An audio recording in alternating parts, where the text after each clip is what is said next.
Bonjour, bienvenue au Club électrotechnique amateur. Aujourd'hui, je vais vous parler de détecteur de métal. Ici, j'ai fait un schéma.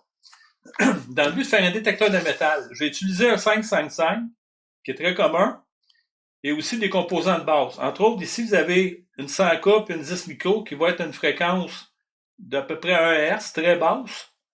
Puis, en parallèle avec ça, j'ai rajouté une bobine 40 tours numéro 24, qui va être notre bobine de détection, avec son condensateur d'un micro. Le but de ça, c'est qu'au départ, on va avoir une oscillation qui va être élevée à cause de la bobine ici qui est là, qui est dans le circuit. Sa réactance est très basse, donc on a une fréquence beaucoup plus rapide. Cette fréquence-là, on va être capable de la changer. Si on applique un métaux vis-à-vis de la bobine, la réactance de la bobine va augmenter, puis on va avoir une fréquence plus lente. Moi, qu'est-ce que j'ai fait avec l'intermédiaire de deux transistors ici?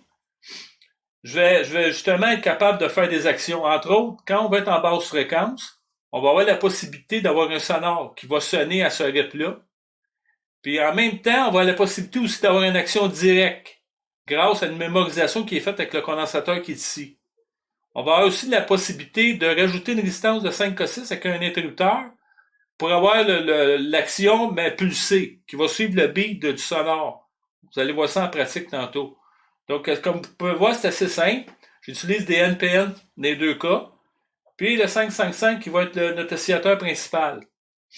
Donc, je n'irai pas plus loin au niveau de l'explication. On va plutôt vous montrer ça en pratique que ça a l'air. Que j'ai fait le schéma ici, qui est alimenté sur une batterie de 12 volts. Je vais alimenter mon circuit. Vous avez la bobine qui est ici. C'est simplement 40 tours de fil enroulés en forme de tore.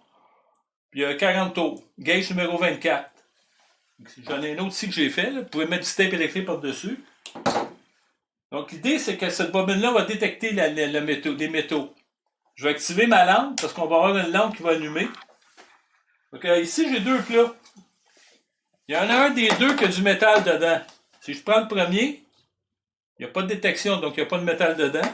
Si je prends le second, voyez-vous, on entend le buzzer, puis la lampe est allumée en permanence. On peut avoir aussi la possibilité de la faire flasher, qui va suivre le beat sonore.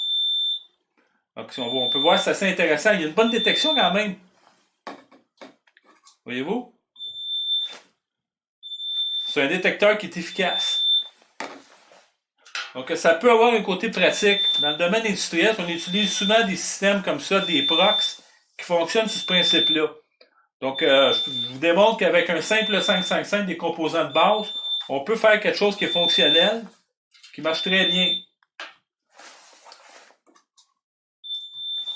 Donc, je pense que c'est une application qui peut être intéressante.